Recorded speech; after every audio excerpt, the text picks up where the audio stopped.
말씀대로 산 다윗, 복 주신 하나님, 이런 주제로 말씀을 전하겠습니다. 지난 시간에는 뭐에 대해서 공부했어요? 기도한 다윗, 응답하신 하나님, 이렇게 거기에 대해서 공부했는데, 오늘은 말씀대로 산 다윗, 복 주신 하나님. 자, 사무엘하 이제 22장에 있는 시편 하나를 공부하고 있는데, 이제까지 사무엘서 저자가 자신의 입으로, 자신의 관점으로 다윗이라고 하는 사람에 대해서 그의 신앙과 인간됨에 대해서 쭉 이야기를 해왔습니다. 사무엘하 상하에서 이제 이야기를 해오다가 사무엘하를 다 마감하는 마지막 부분에 가서는 자신의 입으로 이야기하는 형식을 취하지 않고 당사자인 주인공인 다윗이 자기의 입으로 직접 신앙 고백하는 형식을 취하고 있어요. 어떻게 했냐면은 다윗이 지은 시편 중에 하나를 22장에서 통째로 그냥 이렇게 집어넣습니다. 집어넣어서 다윗이 직접 자기의 입으로 신앙 고백을 하도록 한 거죠. 자기의 신앙생활과 또 자기가 신앙생활을 하면서 처음 했던 하나님에 대해서 직접 이야기하도록 그렇게 한 형식을 취했습니다. 그래서 이제 이 사무엘하 22장이 시편 18편 말씀이라고 하는 것을 지난주에 공부를 했죠. 그래서 이제 그 첫 번째 다윗의 신앙의 고백은 자기 인생에 환난과 고통이 많았지만 그때마다 자기는 기도했다는 걸 강조하고 있습니다. 쓰러지고 뭐 좌절하고 넘어지고 포기하고 절망하고 이런 거 하지 않고 힘들었지만은 하나님 앞에 기도했다 그랬죠. 얼마나 힘들었다 그랬어요. 사망의 밧줄이 자기를 꽁꽁 묶어 놓은 것 같은 그런 상황. 또 하나는 그냥 그 파멸의 급류가 확 몰려와가지고 자기를 금방 쓸어 내려갈 것 같은 그러한 고난이라 그랬어요. 그러니까 이 두 가지 은유를 통해서 10년 이상 동안 자기가 당했던 고난이 얼마나 큰가를 이야기하고 있습니다. 다른 사람 같으면 쓸려 내려갔을 거예요. 웬만한 사람 같으면 밧줄에 꽁꽁 묶여서 그냥 풀려나오지 못하고 그냥 거기 주저앉았을 거예요, 인생이. 근데 다윗은 기도하는 사람이었습니다. 기도했더니 하나님이 그 밧줄도 끊어주시고 급류도 막아주시고 하나님이 방패가 되어주셨다, 지켜주셨다, 그렇게 고백을 했어요. 그걸 지난 시간에 공부를 했습니다. 자, 이처럼 다윗은 첫째는 기도하는 사람이었다. 기도하는 사람. 근데 두 번째 이제 오늘 말씀해 보면은 다윗은 기도만 하는 사람이 아니라 하나님의 말씀을 사랑하는 사람이었어요. 하나님의 말씀. 우리가 기도와 말씀 이렇게 이야기를 하죠. 신앙생활은 기도와 말씀을 묵상하는 것이다.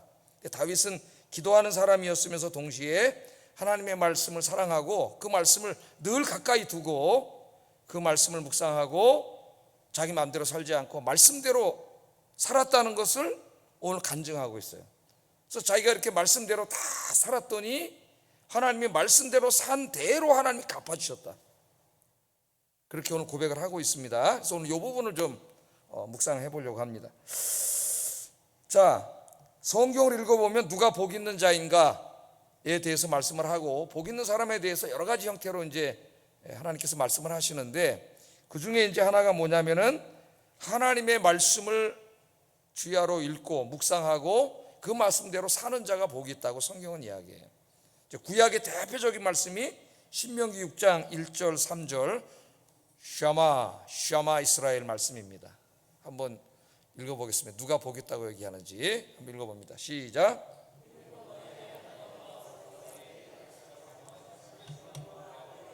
너희가 건너가서 차지할 땅에서 행할 것이니 곧 너와 네 아들과 네 손자들이 평생에 네 하나님 여호와를 경외하며 내가 너희에게 명한 그 모든 규례와 명령을 지키게 하기 위한 것이며 또 내 나라를 장구하게 하기 위한 것이라.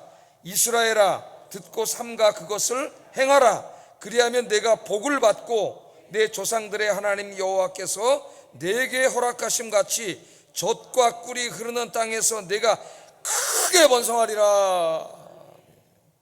하나님이 그들에게 주신 이 말씀, 그 말씀을 늘 가까이 두고 말씀을 묵상하면서 그 말씀대로 실천하여 살면 어떻게 하신다 그랬어요? 젖과 꿀이 흐르는 땅에 들어가서 어떻게 한다고요? 네가 크게 번성하리라. 크게 번성하리라. 하나님의 약속이에요. 기복신앙이 아니라 언약신학이에요. 하나님이 약속해 주셨습니다. 이 중요한 이 뼈대가 신명기 전체를 다 흐르고 있죠. 아우르고 있고 또 구약 성경 전체를 아우르고 있습니다. 하나님의 말씀을 늘 가까이 두고 그 말씀을 묵상하면서 말씀대로 사는 거예요. 말씀대로. 그러면 하나님 복을 주시겠다고 약속을 해주셨어요. 또 신약에서 한 말씀 찾아보겠습니다. 신약 성경의 제일 마지막 성경인 요한계시록 1장 3절 말씀 한번 읽어봅니다. 시작. 지키는 자는 복이 있나니 때가 가까움이라. 아멘. 이제 마지막 때가 가까웠어요. 신명기는 구약의 말씀이에요. 이거 구약에 주신 율법의 말씀 아닙니까? 그렇게 생각하는 사람이 있을까봐 또 이 신약 성경의 제일 마지막 말씀을 읽은 거예요. 하나님 뭐라 하셨어요? 이 예언의 말씀은 이제 그 문맥 속에서만 가깝게 해석하면 요한계시록일 수 있지만은 성경 전체로 말하는 거죠. 이 예언의 말씀을 읽는 자, 잘 보세요. 누가 복이 있나? 읽는 자, 읽고 있습니까? 열심히? 읽는 자, 그 다음에 듣는 자. 여러분 들으러 오셨잖아요, 지금 말씀을. 여러분이 복 있는 사람이에요. 듣는 자. 근데 거기서 끝나지 않아요. 그 다음에 뭐가 나와요? 그 가운데 기록한 것을 지키는 자가 복이 있느니라. 아멘. 말씀과 관계에서는 이 세 가지를 다 해야 됩니다. 하나님의 말씀을 자기가 읽어야 돼요, 스스로가. 그리고 읽는 것만으로는 부족해요. 다 뜻을 알지 못하기 때문에. 그래서 말씀을 들어야 돼요. 들으려면 교회 나와야 돼. 예배 참석을 해야 돼. 또 성경 공부를 해야 돼요. 그 말씀을 듣는 자, 그리고 듣고 읽은 말씀 그냥 그걸로 끝나면 아무 의미가 없죠. 그 말씀이 진리임을 인정하고 그 말씀대로 나의 삶의 모든 부분에서 살아가는 사람이에요. 그대로 살아가는 사람. 그게 뭐 손해가 되든 뭐 어떻게 되든 말씀대로 살아가는 사람, 그 사람이 복이 있다. 복이 있다는 건 그 자체가 복이고 하나님이 복을 주신다 그런 말이에요. 성경은 이 구약 성경의 전체적인 그 언약 신학의 핵심을 이야기하고 있는 신명기 말씀과 그다음 신약 성경의 마지막을 장식하고 있는 요한계시록 말씀에서 다 한결같이 하나님의 말씀을 늘 가까이 두고 그 말씀을 읽고 듣는 일에 힘쓸 뿐만 아니라 말씀대로 사는 사람이 복이 있습니다. 하나님이 그 사람에게 복을 줍니다. 그렇게 약속을 하고 있습니다. 자, 근데 오늘 이제 이 다윗이 시편 18편에서 이 말씀을 자기의 삶의 체험으로 고백하고 있어요. 또 신학적으로 고백하고 있는 게 아니고, 내가 성경 공부해 보니까 그렇게 말씀하고 있습니다. 오늘 수요 예배 갔더니 목사님 그렇게 설교했습니다. 그게 아니라 그것을 알고 있을 뿐만 아니라 다윗은 자기 체험으로 그 말씀이 진짜인지 아닌지를 체험한 거예요. 여러분, 참 신앙은 내가 이렇게 머리로 이해하고 있는 것만으로 끝나는 게 아니에요. 그러면 머리만 커져요. 예? 그 내가 읽고 듣고 그래서 알게 된 말씀대로 살고 그래서 복을 주신다는 그 말씀을 내가 실제적으로 그렇게 실천적으로 삶으로서 나의 삶 속에서 경험을 해야 돼. 체험을 해야 돼. 우리 아영교회 성도님들은 그런 분들인 줄로 믿습니다.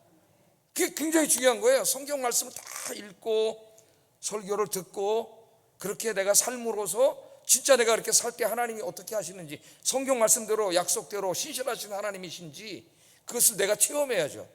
그래야 그게 진짜 신앙이 되는 것이고 그만큼 신앙이 깊어지는 것이고 하나님에 대한 믿음이 확고해지고, 그런 믿음은 흔들리지 않죠. 흔들리지 않아요. 자, 다윗이 지금 오늘 우리가 읽은 20절에 30절 또 사무엘하 말씀으로는 21절 31절 말씀에 이것을 간증하고 있습니다. 한번 보겠어요. 자, 이 말씀에 보면은 다윗은 하나님의 말씀을 늘 읽고 묵상했고 하나님의 말씀대로 자기가 살려고 몸부림쳤다, 그렇게 고백을 하고 있습니다. 그래서 하나님이 나에게 많은 복을 주셨습니다, 그렇게 얘기를 해요. 20절 24절에 그렇게 얘기를 합니다. 자, 잘 보세요. 여호와께서 내 의를 따라 상 주시며 내 손의 깨끗함을 따라 내게 갚으셨으니 이는 내가 여호와의 도를 지키고 악하게 내 하나님을 떠나지 아니하였으며 그 모든 규례가 내 앞에 있고 내게서 그의 율례를 버리지 아니하였음이로다. 또한 나는 그의 앞에 완전하여 나의 죄악에서 스스로 자신을 지켰나니 그러므로 여호와께서 내 의를 따라 갚으시되 그의 목전에서 내 손에 깨끗한 만큼 내게 갚으셨습니다. 그렇게 고백하고 있어요. 그러니까 이론적으로 신학적으로 이성적으로 한 게 아니에요. 그 말씀도 물론 알고 있었지만은 자기가 실제로 이렇게 살아봤더니 하나님 그렇게 갚아주셨다는 거예요. 자, 요 말씀을 좀 분석을 해보겠어요. 요 말씀을 1절부터 20절부터 24절까지. 자, 첫째, 다윗은 뭐라고 고백하냐면은 자기가 늘 하나님의 말씀을 읽고 묵상하는 사람이었다, 그걸 이야기합니다. 22절 한번 읽어보겠습니다. 시작. 예, 다윗이 뭐라 그래요? 하나님의 모든 규례가 내 앞에 있고, 내 앞에 있고 그러죠. 하나님의 모든 규례가 내 앞에 있고 내게서 그의 율례를 버리지 아니하였습니다. 하나님의 규례, 하나님의 말씀이 항상 어디 있어요? 자기 앞에 있다. 자기 앞에, 예? 자기 앞에 있다, 그렇게 이야기합니다. 이것은 다윗이 하나님의 말씀을 늘 가까이 하고 살았다는 고백이죠. 하나님의 말씀을 가까이 있다는 말은, 말씀이 늘 앞에 있었다는 말은 성경책이 늘 내 앞에 있었다는 말씀이 아니고, 그 말씀을 어떻게 했다는 거예요? 늘 읽고 묵상했다는 거예요. 늘 읽고 묵상했어요. 자, 다윗은 자기의 삶을 통해서 하나님의 말씀을 알지 못하고는 하나님을 기쁘게 하는 삶을 살 수 없다는 것을 깨달았어요. 하나님 말씀을 모르는데, 하나님 뜻을 모르는데 어떻게 하나님 기쁘게 하는 삶을 살겠습니까? 우리의 삶의 모든 문제에서. 예? 그래서 하나님의 말씀을 알기 위해서 늘 말씀을 가까이 하고 그 말씀을 주야로 묵상했음을 이야기합니다. 자, 한번 다윗의 인생 중에서 우리가 다윗의 언약궤 사건을 한번 생각해 보세요. 언약궤 사건. 다윗이 이제 왕이 된 다음에 얼마나 기뻤습니까? 그래서 그 선한 마음으로 하나님의 언약궤를 이제 자기의 성으로 모실라 그랬죠. 다윗성으로. 그래서 언약궤를 이제 모시고 오는 그 기쁜 날인데, 하나님의 말씀을 잘 알지 못했어요. 언약궤를 운반해 올 때 어떻게 해야 되는가를 하나님 율법에다 가르쳐 주셨는데, 이 하나님의 뜻을 잘 알지 못했기 때문에 어떻게 했어요? 수레에다가, 인간이 만든 수레에다 싣고 왔거든. 그것은 그 당시에 사람들이 하던 일이에요. 인간이 지는 것보다는 이제 수레, 자동차를 개발해 가지고 거기다 탁 싣고 이제 이렇게 편리함만 강조하러 이렇게 온 것이죠. 근데 어떻게 됐어요? 소가 갑자기 우사의 타작마당에서 뛰다가, 나단의 타작마당에서 뛰다가 그냥 언약궤가 떨어지려고 그러니까 우사가 그냥 갑자기 가다가 제사장이 그걸 딱 잡았는데 우사가 그냥 죽었죠. 그래서 제가 그때 강의할 때 그랬어요. 우사가, 아니 언약궤가 떨어지려고 그러니까 그걸 잡은 게 무슨 죄라고 죽습니까? 그렇게 우리가 생각할 수 있는데, 그게 아니고 우사는 평소에 하나님을 그렇게 경홀히 대하던 자였다 그랬어요. 제사장이 돼가지고 언약궤를 어떻게 실어 가는지도 모르는 사람, 수레에다 싣고 오는 사람, 그 사람은 이미 항상 그렇게 하나님을 엉망으로 대하던, 존중해서 대하지 않는 사람이었다고 제가 그렇게 얘기를 했습니다. 그게 그냥 거기 나타난 거예요. 거기에. 어쨌든 그래서 제사장도 죽고 다윗이 깜짝 놀라가지고 언약궤를 놓고 그냥 돌아왔잖아요. 무서워가지고 3개월 동안 고민을 했겠죠. 이게 왜 그런가? 내가 무슨 나쁜 일로 그런 게 아닌데, 이제 이 수도에다가 하나님의 언약궤는 하나님의 임재의 상징이니까 그 언약궤를 갖다가 놓고 하나님을 중심에 모시고 그 이제 하나님을 섬기는 나라로 만들려고 그렇게 했는데, 이게 뭐가 잘못된 거지? 3개월 시간이 지났는데, 그때 다윗이 이제 깨닫게 됐죠. 하나님의 말씀을 읽고 찾고 묵상하고 뭐 그러지 않았겠습니까? 그러다가 이제 깨닫게 된 거야. 하나님의 언약궤는 어떻게 해요? 레위인들이 어깨에 메고, 그 잡으면 안 되잖아요. 만져도 안 되고. 하나님의 언약궤를 어깨에 메는구나. 그것을 깨닫고 다시 이제 가서 하나님의 말씀 그대로 하잖아. 내가 아무리 선한 일을 하려고 해도 중요한 게 뭐예요? 말씀대로 해야 되는 거죠. 말씀대로. 하나님 말씀 그대로 했더니 하나님 기뻐하시고 복을 주신 내용이 있습니다. 자, 다윗은 이 사건 이후에 하나님을 열심히 섬기는 것도 중요하지만 하나님을 바르게 섬기는 것이 더 중요하다는 걸 깨달았어요. 바르게 섬긴다는 것은 성경 말씀대로 섬기는 거예요. 성경 말씀, 내 기분 내키는 대로, 내 뜻대로, 내 생각대로 하는 게 아닙니다. 하나님의 말씀대로 섬기는 게 중요하다는 걸 알게 됐어요.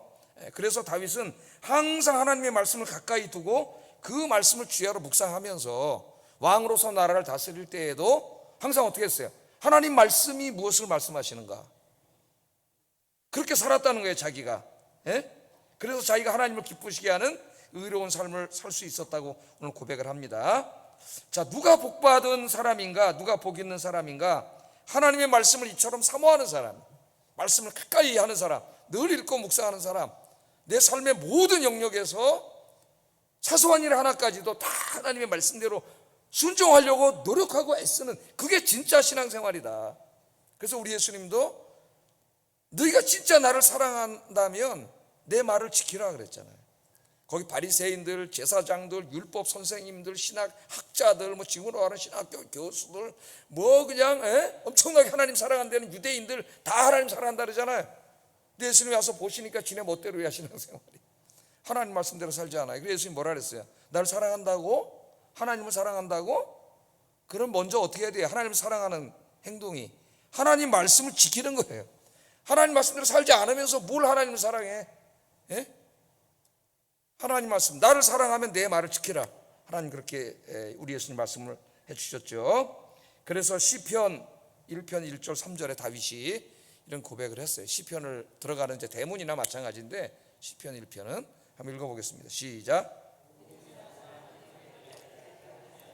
죄인들의 길에 서지 아니하며 오만한 자들의 자리에 앉지 아니하고 오직 여호와의 율법을 즐거워하여 그의 율법을 주야로 묵상하는도다.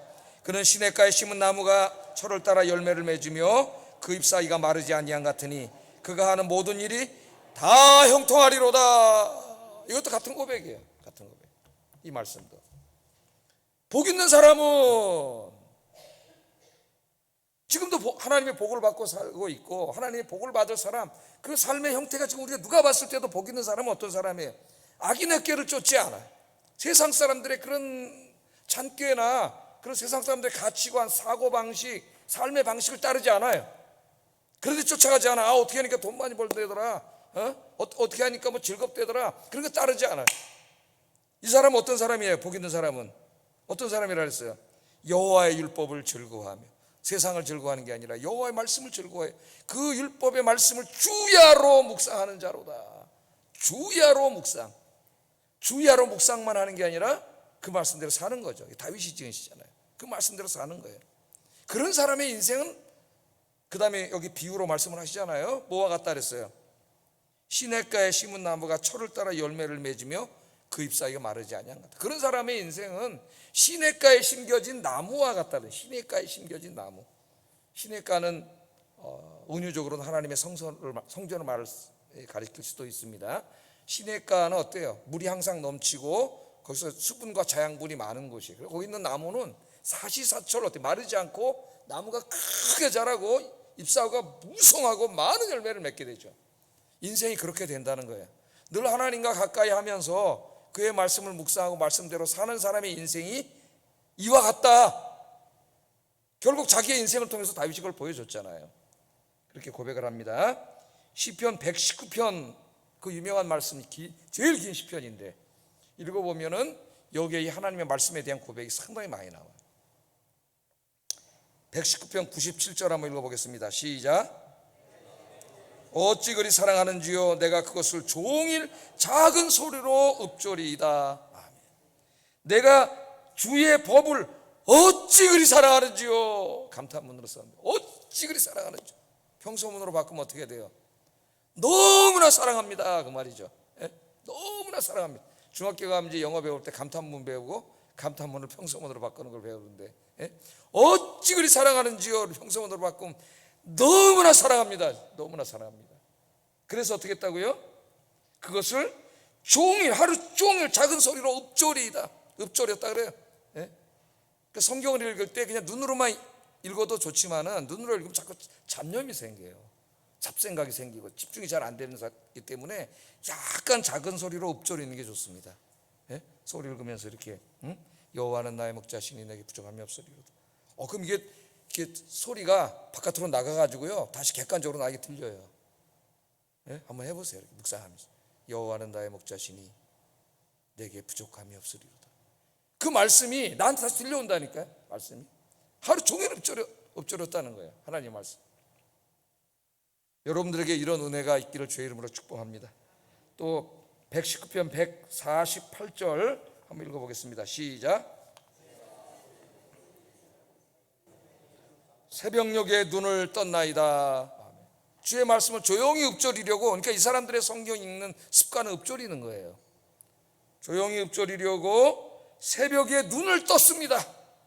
그러니까 농부들이라 그랬죠. 농부들이니까 어떻게 돼요? 해가 떠서 이제 나가는데 일하고 들어오면 깜깜해지면 또 불이 어둡고 하나님 말씀을 읽을 수가 없어요. 그러니까 동이 터오고 이제 환하게 밝을 때에 일하러 나가기 전에 조금 일찍 일어나서 먼저 기도하고 성경을 읽었다는 거예요. 그러니까 새벽 기도, 지금은 안 새벽 기도한 거죠. 예? 왜 일찍 일어났어요? 피곤한데, 농부들 피곤한데 일찍 일어나야 그 밝게 떠오른 태양빛 밑에서 성경을 읽을 수 있기 때문에 하나님 말씀을 읽으려고 일찍 일어난 거예요. 예? 일찍. 왜 일찍 새벽에 나오겠어요? 새벽 기도 하시는 분들이 주님 만나려고, 하나님 말씀 들으려고 일찍 일어난 거죠. 그런 사람이 복이 있다는 거예요. 또 103절 한번 읽어봅니다. 시작. 내 입에 꿀보다 더 답니다. 꿀보다 더 답니다. 여러분 좀 어떠세요? 하나님 말씀 읽을 때 꿀보다 더 답니까? 아니면 수면제입니까? 에? 왜 이렇게 잠도 안 오는데 성경책만 펴놓으면 잠이 옵니까? 에? 그래서 어떤 사람은 불면증 걸리면 성경책을 본다. 그럼 잠이 와요. 에? 이 사람은 성경 말씀이, 하나님 말씀이 꿀송이, 꿀맛보다 더 달아가지고 꿀을 한번 찍어 먹으면 한 번으로 돼요, 안 돼요? 자꾸 찍어 먹게 되잖아요. 자꾸 찍어 먹어. 꿀송이보다 더 달아 놓을 수가 없어요, 이 말씀을. 왜 그럴까요? 그 성경을 읽을 때 하나님이 말씀하시기 때문에요. 살아계신 하나님이 성경 말씀을 말씀하시기 때문에, 하나님의 음성을 듣기 때문에 꿀송이보다 더 달고 이 말씀을 내려놓을 수가 없는 거예요. 말씀을 가까이 하고 이 말씀을 주야로 묵상한 사람들의 한결같은 간증입니다. 여러분들도 그렇죠? 안 그러신 분은 기도하시기 바랍니다.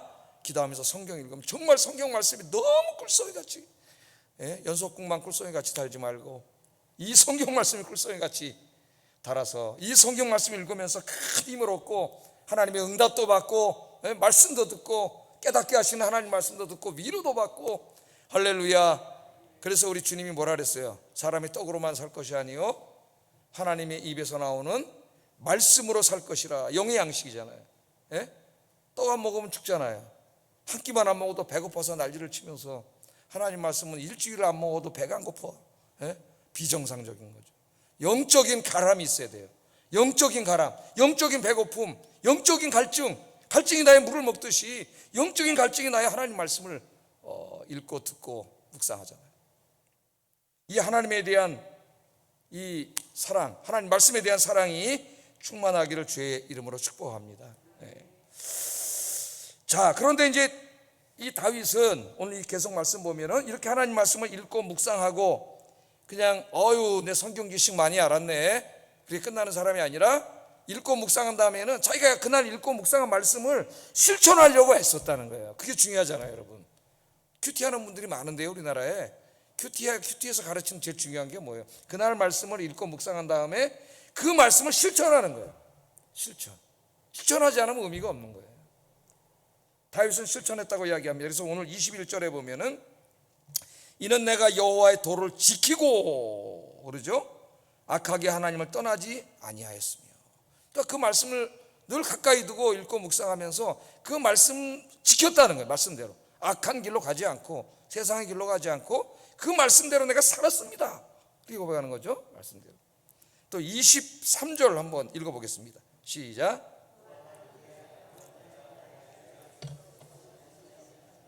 스스로 자신을 지켰나이다 그러잖아요. 그의 앞에 완전하며, 그러니까 말씀대로 온전히 살려고 노력했다는 거죠. 말씀대로 온전히 살려고 노력했다는 거예요. 조금 우직한 것 같고 답답한 것 같고 고지식한 것 같아도 말씀대로 순종하면 하나님의 보상이 있습니다. 보상이. 자, 하나님은 자신이 말씀대로 살았을 때 하나님이 자기에게 그 보상해 주셨음, 복을 주셨음을 수도 없이 많이 체험했다 그래요. 20절 한번 읽어봅니다. 시작. 상 주시며 내 손에 깨끗함을 따라 내게 갚아주셨습니다 그랬잖아요.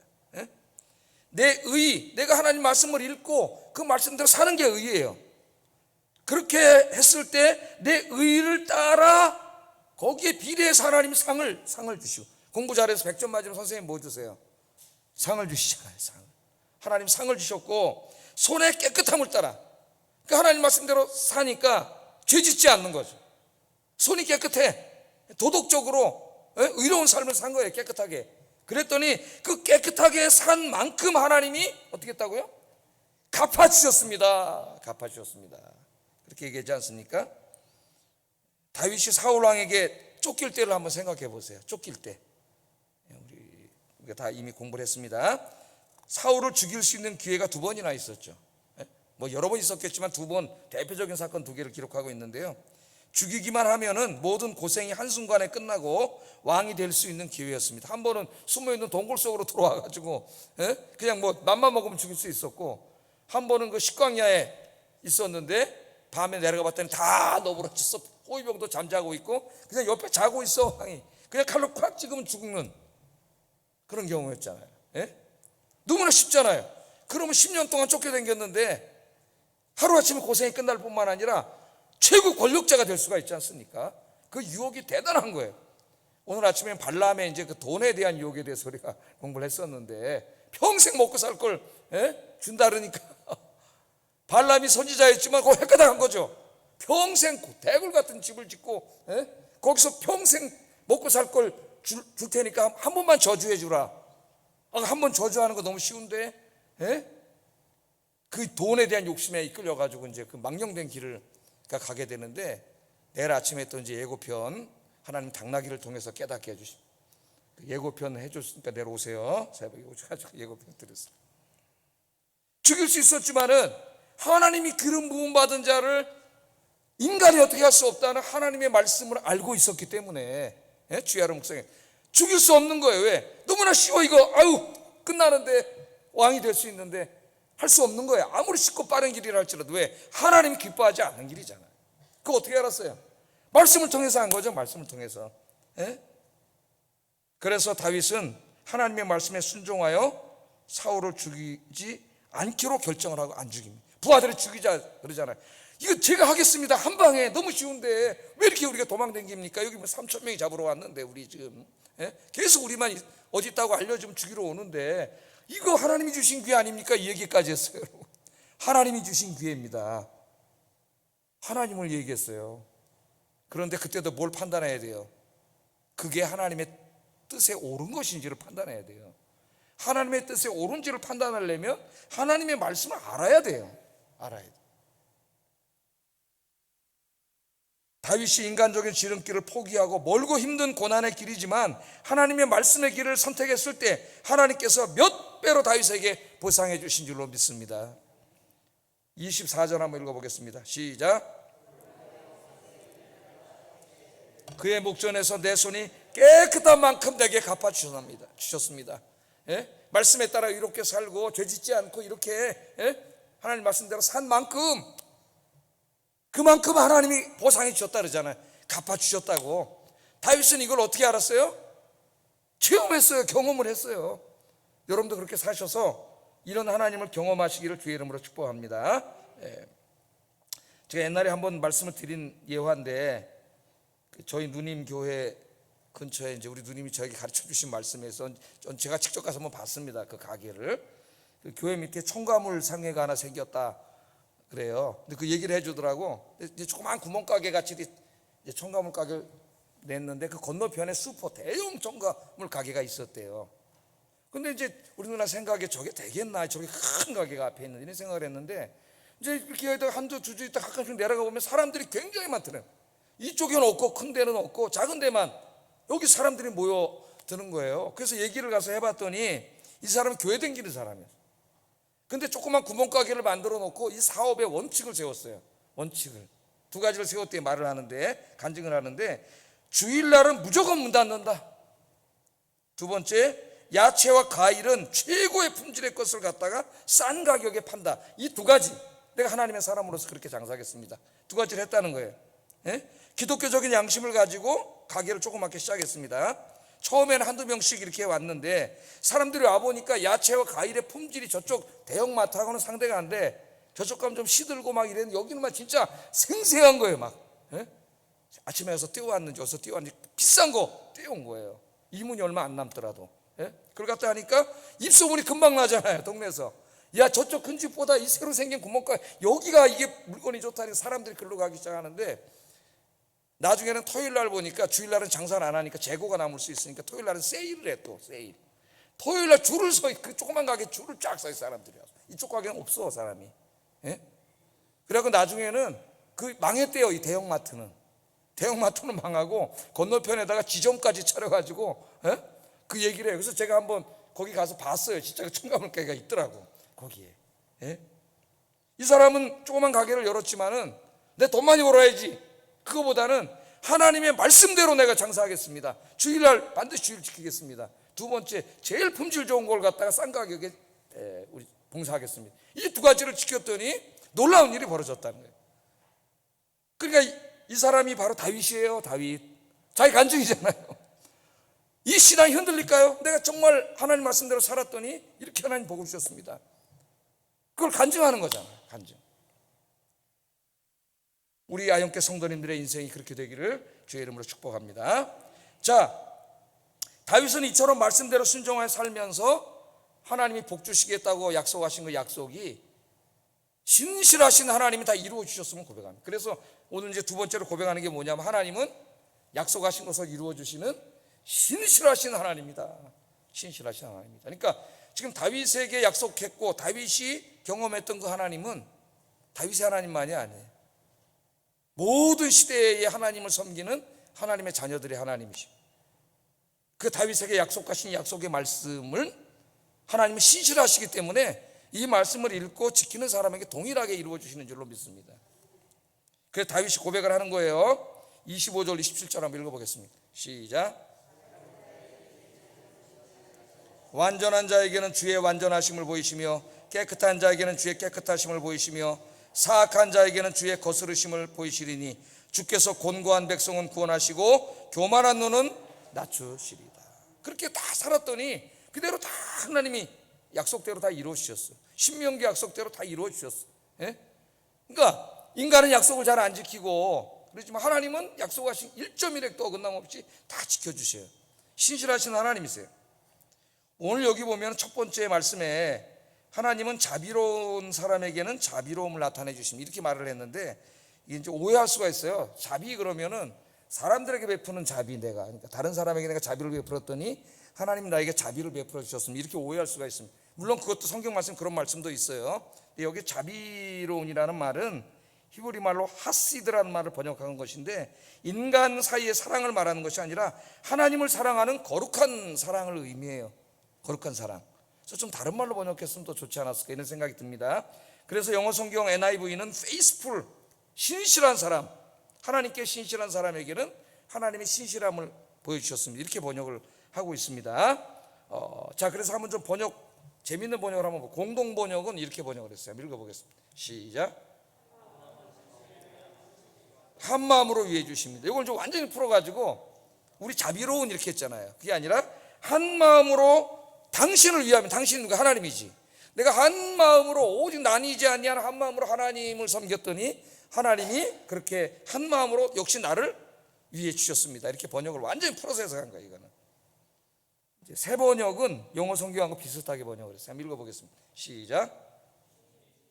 신실한 사람에게는 주님의 신실하심으로 대해주셨습니다. 그래서 여기서 자비로운 자는 다른 사람을 사랑하는 자를 하나님이 사랑해 주신다는 말이 아니고, 하나님을 향하여 그 말씀대로 신실하게 산 사람을 말하는 거예요.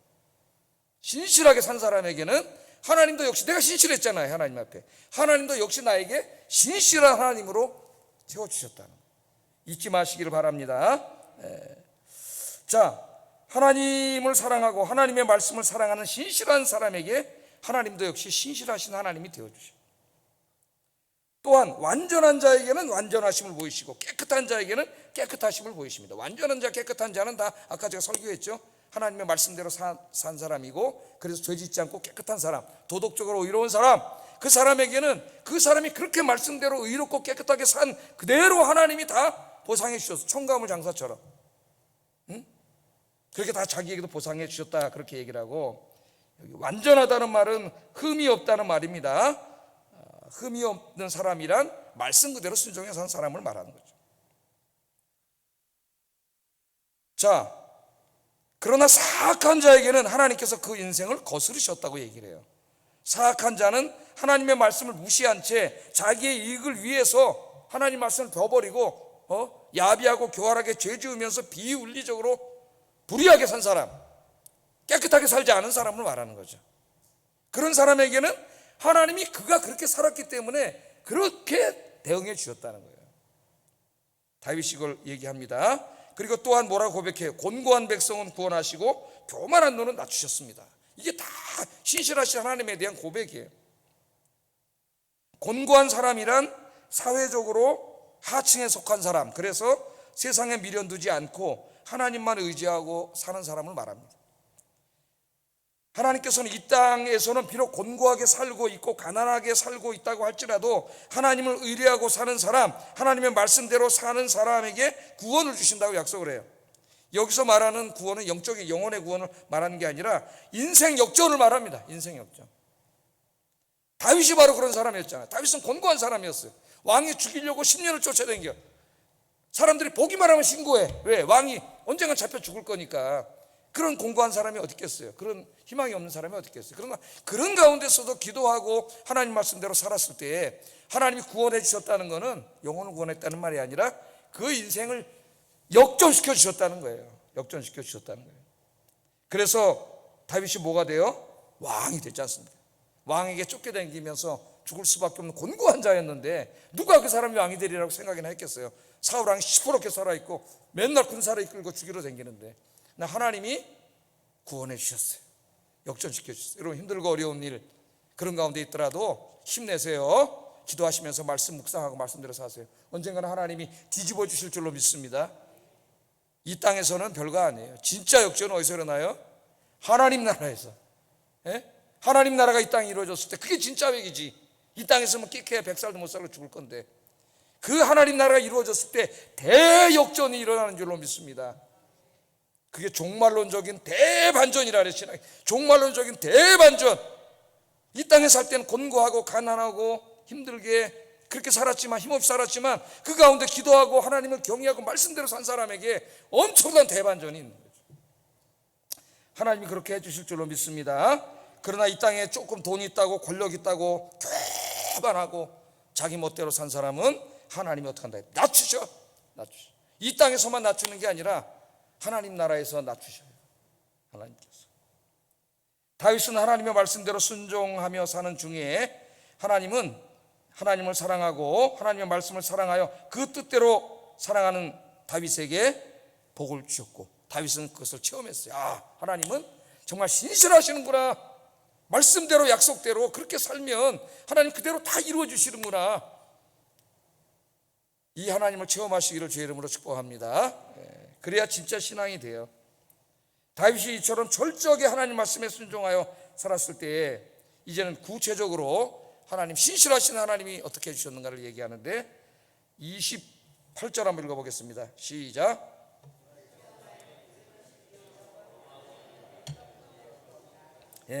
주님께서 자기 인생에 비유적으로 말을 하네. 불을 확 켜셨다래요. 근데 불을 켜시기 전에 자기 인생은 뭐였어요? 흑암이에요. 흑암은 뭐예요? 깜깜한 거지. 뭐라 그랬어요? 사망의 줄이 자기를 올가매고 있고 파멸의 금류가 확 달려오는 것 같은 자기를 보는 모든 사람이 다 자기를 죽이려고 하지 않습니까? 온통 깜깜한 동굴 속에 있는 것 같은 거죠. 빛이 보이지 않고 끝도 보이지 않는 그곳에 그냥 깜깜한 곳에 희망이라고 보이지 않는 거예요. 어떻게 살다 보면 때로 잠깐 그런 걸 느낄 때가 있어요. 불안해지고 두렵고 막 절망감이 몰려오고 우울해지고 그럴 때가 있죠. 깜깜한데 그런 가운데도 다윗이 하나님을 의지하고 말씀대로 살았더니 하나님이 때가 되니까 하나님 어떻게 했어요? 거기 등불을 확 비춰주셨다는 거예요. 한번 생각해 보세요. 깜깜한 인생이었는데 하나님 등불을 확 비춰줘서 환하게 됐다는 거예요.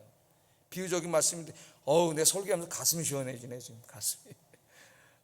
제가 작년부터 이런 경우 계속 하고 있어요. 계속 하나님이 확 등불을 비춰주시고 그 사망의 줄을 끌어주시고 그 급류를 막아주시고 이런 걸 체험할 때마다 가슴이 환해져. 지난주에는 마지막 절에 뭐가 나왔어요? 나를 넓은 곳에 두셨습니다. 그런데 가슴이 시원해지더라고요. 설교하는데. 설교하다 은혜 받은 거예요 내가. 여러분도 이런 설교 듣는 중에 은혜가 있기 바랍니다. 오늘도 여기 지금 등불이 확 붙였어요. 깜깜하십니까? 염려하지 마세요. 끝까지 하나님 의지하고 기도하고 주의 말씀대로 사세요. 그러면 하나님이 등불을 확 붙여주세요. 그냥. 그럼 어두움이 싹 사라지는 거지. 어두움은 내가 싸운다고 없어지는 게 아니에요. 내가 어떻게 할 수 있는 게 아니에요. 어두움은 어떻게 없어져요? 빛이 비치면 없어지는 거예요.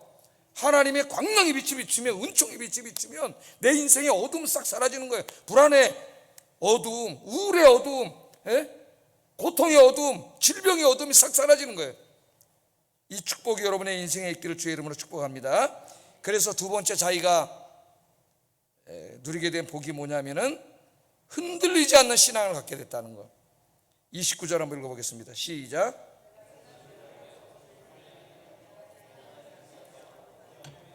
이렇게 신실하신 하나님이 복 주시는 것을 구체적으로 하나하나 체험하다 보니까 정말 하나님이 살아계시는구나, 신실한 자들, 경건한 자들 하나님 지켜주시는구나, 이걸 계속 체험하잖아요. 이 체험이 축적돼야 돼요. 그게 진짜 믿음이 돼요. 그렇게 살다 보니까 이제는 두려움이 사라졌어요. 그거 고백이잖아요. 내가 주를 의뢰하고 주님을 의뢰하고 적군을 향해 달리며. 여러분, 적군을 향해 달리면 적군들이 화를 딱 좀 죽는데 그거 못 달리는 거죠. 총알이 막 날라오는데 어떻게 달려요? 여러분, 저 영화 라이언 일병 구하기인가? 그 영화 기억하는데 보셨나요? 영화가 딱 시작하면서 아무것도 안 나와요. 전쟁이 이루어지고 있는데 총소리만 한 5분 납니다. 라이언 일병 구하기 맞죠? 총소리만. 그 감독이 누구예요? 그 유명한 이름도 생각이 안 나네 이제는. 총소리만 한 진짜 한 5분 몇 분 나는데 전쟁이 일어나면 안 되겠구나 하는 전쟁의 참상을 보여줘요. 그러니까 진짜 대단한 영화 감독인 거예요. 아무 대사도 없어요. 그 총알이 그렇게 빗발치잖아요. 근데 오늘 그때는 총은 없었죠. 활이죠, 활. 근데 내가 적군을 향하여 달리며 내 하나님을 의지하고 담도 뛰어넘습니다. 담도 뛰어넘습니다. 이게 뭐예요? 믿음이 확고해진 거지. 기도하고 말씀을 묵상하고 말씀대로 살 때마다 하나님이 다 지켜주시고 인도해 주시고 응답해 주시고 이런 걸 체험하면서 정말 하나님이 살아계시는구나, 이걸 깨달으니까 두려움이 사라진 거예요. 그러니까 하나님을 의지하고 뭐든지 할 수 있는 거예요. 적군도 달리고 적군을 향하여도 달리고 담도 뛰어넘고 두려움이 사라진 겁니다. 여러분, 이런 확고한 믿음의 사람들이 되어서 여러분 두려움이 사라지고 여러분 안에 하나님 주시는 기쁨과 평강이 가득하기를 주의 이름으로 축복합니다. 기도하겠습니다. 자, 오늘은 두 번째 다윗의 신앙 고백. 하나님의 말씀을 사랑하고 그 말씀을 읽고 묵상하고 말씀대로 살았더니 하나님이 복을 주셨습니다. 신실하신 하나님이 되어주셨습니다. 내 인생에 복을 주시고 흔들리지 않는 확고한 믿음을 주셨습니다. 이걸 했죠. 기도하겠습니다.